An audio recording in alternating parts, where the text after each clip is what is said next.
Démission du ministre béninois de l'énergie et de l'eau, un acte qui fait suite à un détournement ayant trait à un programme financé par les Pays-Bas.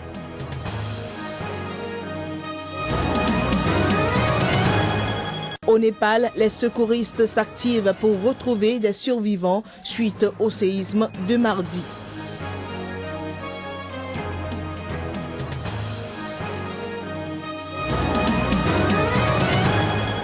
Accident de train à Philadelphie. Au moins 5 personnes sont mortes. La recherche des survivants et des victimes se poursuit.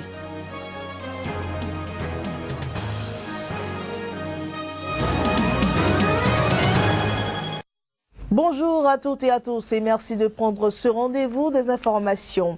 Au terme du forum de réconciliation centrafricain, un accord de désarmement, de démobilisation et de réinsertion est signé entre 9 groupes armés et le ministère de la Défense. Et il constitue donc un passage obligé vers le règlement de la crise centrafricaine.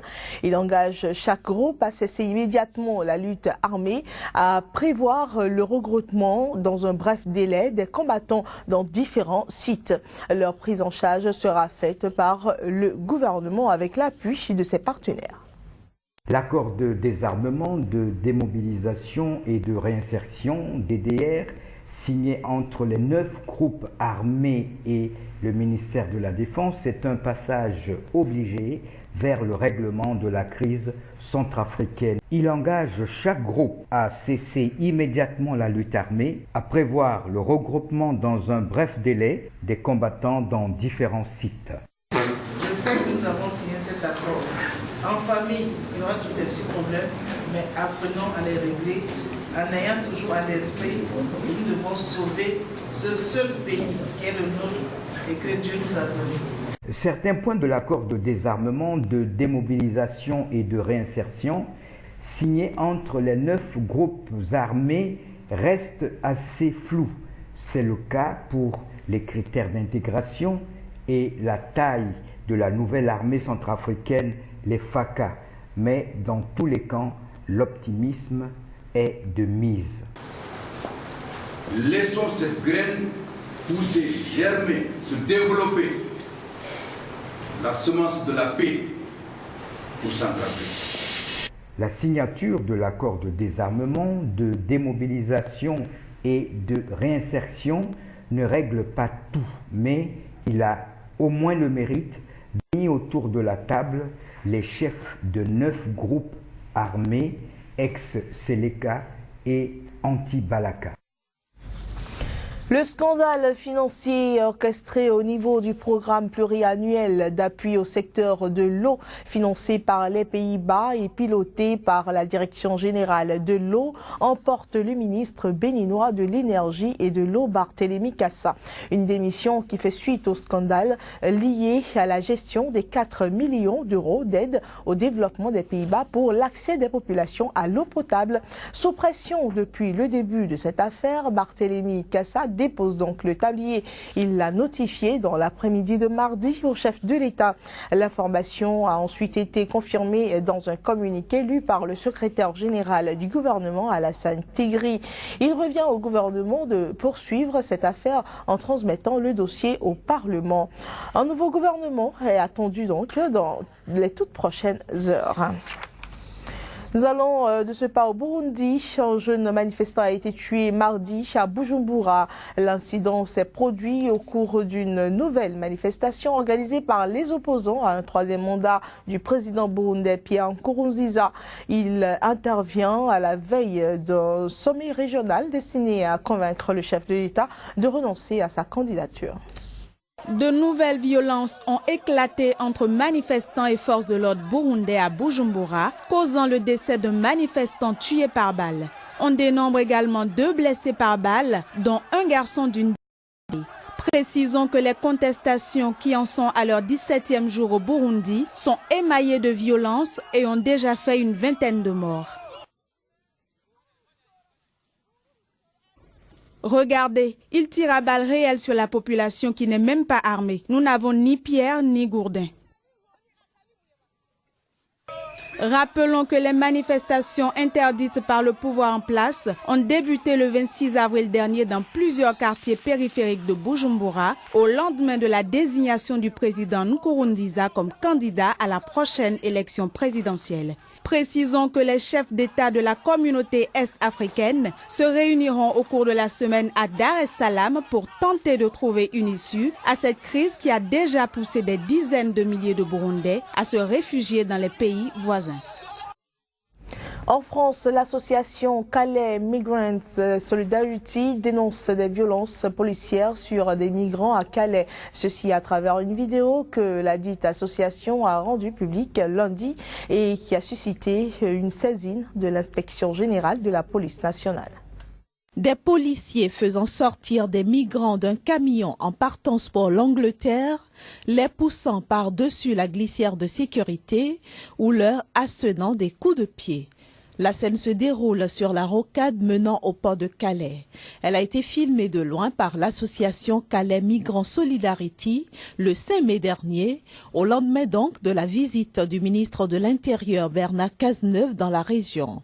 En publiant ces images, cette association entend montrer à la face du monde les faits réels qui se déroulent sur le terrain et qui contrastent bien avec les discours politiques. Des faits qui ont amené la Direction générale de la police nationale à saisir l'inspection générale de la police pour examiner rapidement les circonstances précises du comportement des policiers filmés. Notons que déjà au mois de janvier 2015, l'ONG Human Rights Watch avait accusé dans un rapport la police de Calais de violence contre des migrants, se basant notamment sur des entretiens menés avec 44 migrants et demandeurs d'asile. Les sauveteurs s'activent pour retrouver des survivants après le nouveau séisme meurtrier au Népal. Ce dernier a déclenché glissement de terrain et effondrement d'immeubles. Pendant ce temps, un hélicoptère américain est toujours porté disparu. Des milliers de rescapés ont passé la nuit dehors, effrayés à la perspective de retourner chez eux. Donc après ce séisme de magnitude 7,3 qui a tué 65 personnes dans le pays. Un drame qui survient moins de 3 semaines après la mort de 8000 personnes dans un gigantesque tremblement de terre. Cette nouvelle tragédie complique un peu plus la tâche des secouristes qui tentent d'acheminer de l'eau, de la nourriture et des abris dans les villages reculés les plus touchés du pays. Au moins 5 personnes ont été tuées mardi soir dans le déraillement d'un train à Philadelphie et une soixantaine de personnes blessées. Au moins 7 voitures du train et la locomotive ont été renversées ou affectées d'une façon ou d'une autre par le déraillement selon le maire. Les secouristes recherchent ce mercredi des survivants et des victimes de l'accident. Le maire a averti que le bilan pourrait s'alourdir. 6 des blessés sont dans un état critique, selon un responsable des pompiers. Le train transportait 243 personnes. À Aden, la grande ville du Yémen, les combats entre les rebelles chiites des Houthis et les partisans du président yéménite Hadi ont continué mardi. Ces affrontements intervenaient seulement à quelques heures d'une trêve humanitaire censée mettre fin à 7 semaines de raids aériens et de combats meurtriers dans le pays. Reportage. À quelques heures d'une trêve humanitaire censée mettre fin aux violences, les combats continuent à Aden.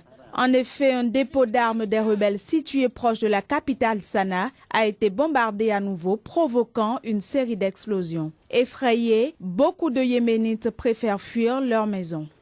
Nous ne pouvons pas retourner chez nous car ils pourraient nous tuer avec nos enfants. Nous n'avons rien fait de mal. Nous sommes innocents. Les Houthis sont une bande de lâches. Ils ont tué des civils, des femmes et des enfants. Rappelons que la perspective d'un cessez-le-feu a pris corps dimanche dernier après des réactions positives des rebelles Houthis et de leurs alliés à une proposition de trêve destinée à faciliter l'arrivée de l'aide humanitaire vitale pour les civils. Cette offre de l'Arabie saoudite se justifie par la situation devenant de plus en plus alarmante dans le pays, notamment à Sada, fief des rebelles chiites, où la coalition menée par Riyad multiplie les raids aériens. Dans un instant, retrouvez la revue de presse. Ce sera avec Joël Yetonji.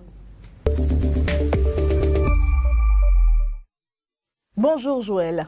Bonjour Claire et bonjour à tous. Alors, les populations du Burundi n'en finissent pas avec les manifestations contre un troisième mandat du président Pierre Nkurunziza. Même les femmes investissent les rues. Ah oui, pour la deuxième fois, les femmes disent non à ce troisième mandat de Nkurunziza et c'est le site d'information Iwasu qui rapporte la nouvelle. Une marche bis des femmes note Iwasu pour dire non à un troisième mandat de Nkurunziza. Les incidents de ces dernières 24 heures, rapporte Africa Time, ont fait 2 morts dans l'explosion apparemment accidentelle d'une grenade à Bujumbura. Le chien aboie, la caravane passe, relève. Le site d'information burkinabé Le Pays. Nkurunziza a lancé sa campagne tambour battant, une stratégie de fait accomplie, souligne le journal. Jeune Afrique rapporte un sommet régional à Dar es Salaam pour tenter de régler la crise. Harib pointe la présence des États-Unis à travers leur émissaire au dit sommet. Et les préparatifs pour la signature d'accords par rapport à la paix au Mali eh bien, vont bon train. Nous sommes à 2 jours de la rencontre de Bamako. Oui, à 2 jours, les petits plats sont mis dans les grands, nous rapporte MaliWebNet. Préparatifs de la signature de l'accord d'Alger, Bamako sous haute surveillance en attendant le jour J. MaliWeb.org, la CMA réitère sa volonté de l'accord de paix avec Bamako. Maliatu, les différents groupes de la CMA disent oui, mais veulent marquer leur territoire avant la signature. Malijet, les femmes, elles encore, dans les rues à Bamako pour la paix. Et dossier malversation de fonds néerlandais dans le but d'un programme de l'eau que financent les Pays-Bas. Le ministre des Mines, de l'Énergie et de l'eau du Bénin eh bien, démissionne. Oui, et l'affaire ne finit pas de faire grand bruit. Le confrère de la matinée, pour la clarification de l'usage fait de l'aide néerlandaise, le député Eric Rounete saisit le Parlement. Le ministre Barthélémy Cassa limogé. Le meilleur avec ce titre, affaire détournement de 3 milliards de francs CFA issus des Pays-Bas. Voici comment le gouvernement voulait camoufler le dossier. 15 sociétés d'État et des opérateurs GSM étaient sommés de faire quoi? À découvrir dans les colonnes du meilleur. Le matin, détournement de 3 milliards, Barthélémy Cassa contraint à la démission. Mais il doit aller plus loin, souligne le matin. La Nouvelle Tribune avec la même affaire, détournement de l'aide des Pays-Bas. Le ministre Barthélémy Cassa démissionne. Gigantesque marche vendredi pour exiger le départ des autres ministres impliqués. Dépénalisation de délit de presse au Sénégal, les hommes des médias peuvent encore rêver longtemps. Oui, ils vont devoir prendre leur mal en patience. C'est du moins ce que rapporte ce matin Sénéweb. Rapport annuel du CNRA, le Conseil national de régulation de l'audiovisuel au Sénégal. Macky Sall s'oppose à la dépénalisation du délit de presse.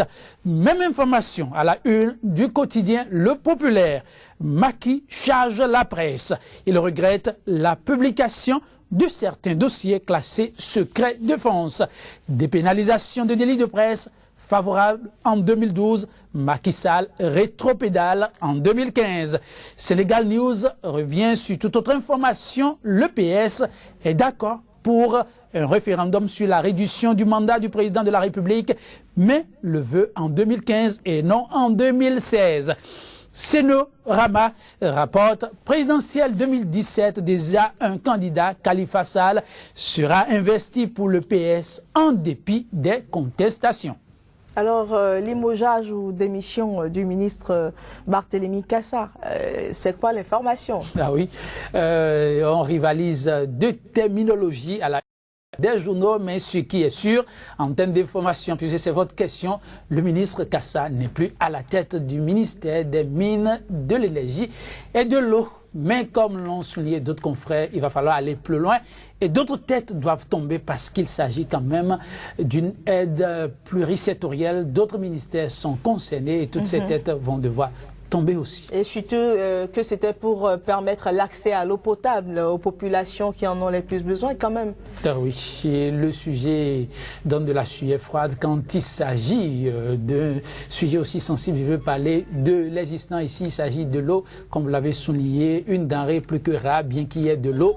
Les gens n'ont pas assez à de l'eau potable et dit qu'il y a un fonds pour ça et qu'ils s'en trouvent des cadres pour envoyer ces fonds ailleurs. En tout cas, espérons que lumière soit faite sur cette affaire pour que le nom du Bénin ne soit pas encore plus sali qu'il ne l'est déjà.